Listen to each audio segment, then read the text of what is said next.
Alors, est-ce que ça produit un changement de perspective, hein? Qu'est-ce que ça modifie? Alors d'abord, si on regarde la question de la santé mentale, hein, est-ce que cette exposition, au moins à court terme, modifie la manière de concevoir, de percevoir les personnes qui ont des problèmes de santé mentale? Alors, certains disent que ça déplace leur perception. Les personnes ne sont plus uniquement des victimes, hein, les pauvres qui ont des problèmes de santé mentale, mais également des personnes qui font une œuvre, qui font un réel travail de créativité. Également, ça permet de s'ouvrir aux rêves des personnes. Voilà. Hein, ça devient des gens qui ne sont plus des victimes, mais des gens qui contribuent. Il y a un travail de créativité. Une personne qui a des problèmes de santé mentale, elle peut faire quelque chose.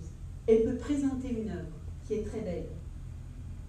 Ou encore, même si tu es un malade mental, si tu es en prison, tu peux faire un art extraordinaire. Tu peux être dans une situation qui semble de faiblesse au regard de la société.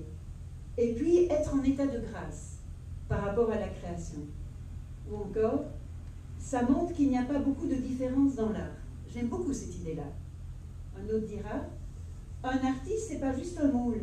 Et une personne qui a des problèmes de santé mentale, c'est super variable aussi. Donc l'exposition ouvre à la singularité, à l'individualité de chacune des personnes, indépendamment qu'elle soit artiste ou personne qui a des problèmes de santé mentale. Donc on voit comment ça rebrasse les catégories et ça ouvre, je dirais, également à une écoute autre, je dirais, de toutes les formes d'être marginales dans la société. Également, ça permet de se dire, qu'est-ce que la personne veut lire? Ce n'est pas des messages de paix. Pourquoi est-ce que j'associe cri et noirceur aux impatients?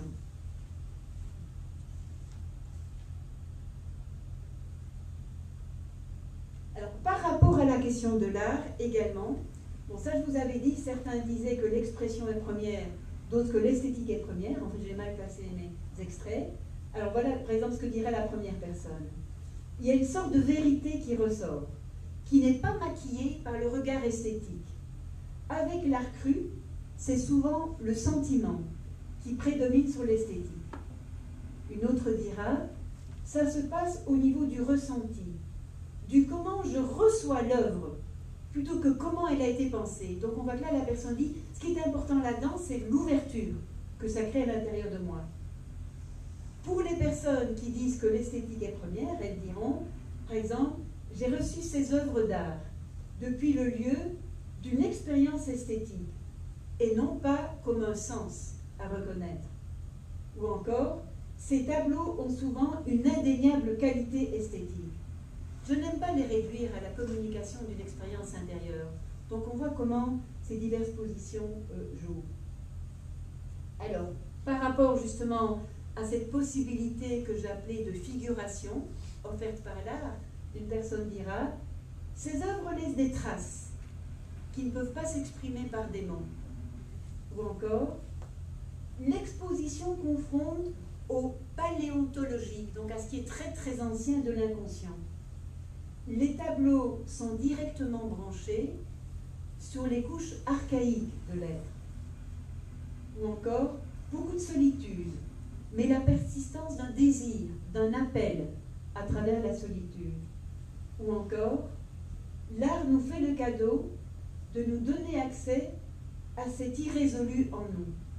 Et donc, ça m'autorise l'accès à ma propre subjectivité.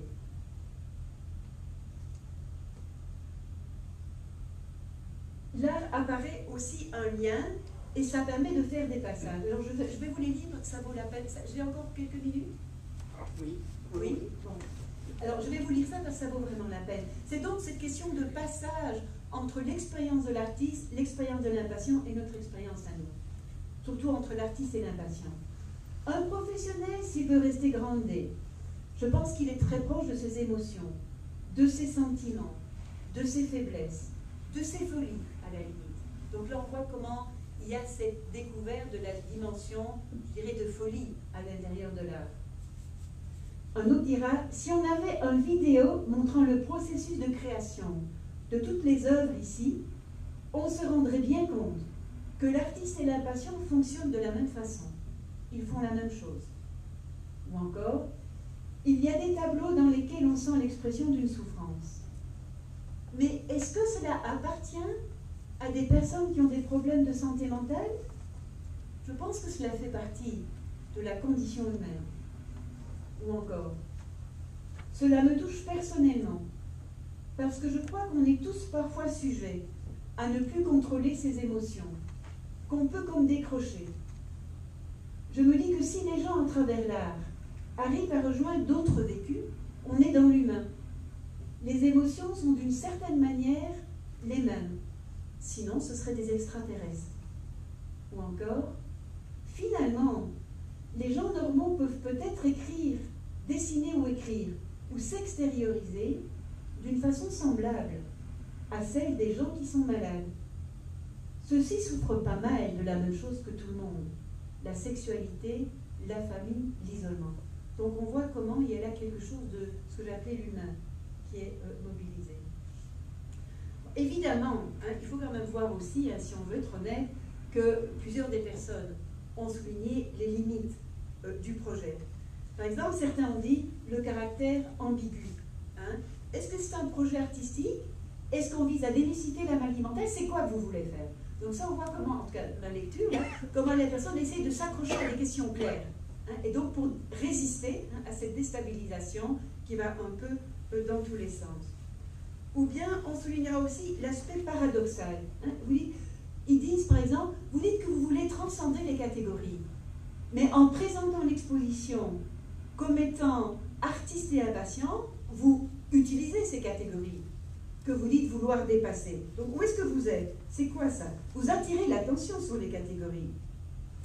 Alors, est-ce que vous êtes bien sûr que c'est ça que désirait un impatient, d'être identifié comme, même si on ne l'identifie pas nommément, comme un impatient qui fait de l'art, ou bien juste comme quelqu'un qui fait de l'art? Par exemple, il est possible que la façon dont je m'intéresse à tout ce processus de marginalisation, à ce qu'ils veulent dire, eh bien, qu'en m'intéressant à ça, je renforce la différence. Eh bien, c'est intéressant de ne pas être identifié qui est en dessous des œuvres. Mais de le savoir, ça permettrait aussi de regarder ce que les impatients ont sans doute toujours, ont fait sans toujours se dire que ce n'est peut-être pas un impatient qui l'a fait. Mais je me disais, donc la personne se demande, mais pourquoi est-ce que tu poses cette question-là? Laisse-toi aller tout simplement à l'exposition. Un autre dit, il y a peut-être des impatients qui ne désirent pas tellement qu'on s'intéresse aux problèmes de santé mentale, qui auraient préféré être considérés comme des personnes normales, qui font de l'art. Et à l'inverse, un artiste proteste. Je ne trouve pas ça très intéressant, car on peut en tirer des conclusions différentes. Que les artistes sont des imbéciles, moi comme artiste, je dis merci beaucoup. C'est mieux de montrer l'art brut. Là, on sait à quoi on s'attend. Donc on voit comment, mais ce que je dois dire, c'est que les artistes, ce n'est pas la majorité des réactions, mais il faut aussi les nommer. Et les artistes, par exemple une artiste qui a accepté de participer à l'exposition, dira que son impression à elle, à partir de ce projet et venant visiter l'exposition, et dit c'est comme des vases communicants. J'aime beaucoup cette expression. Comme si les différentes œuvres communiquaient entre elles comme des vases communicants, où ce qui est de l'une passe dans l'autre et de l'autre dans l'une. Alors, certains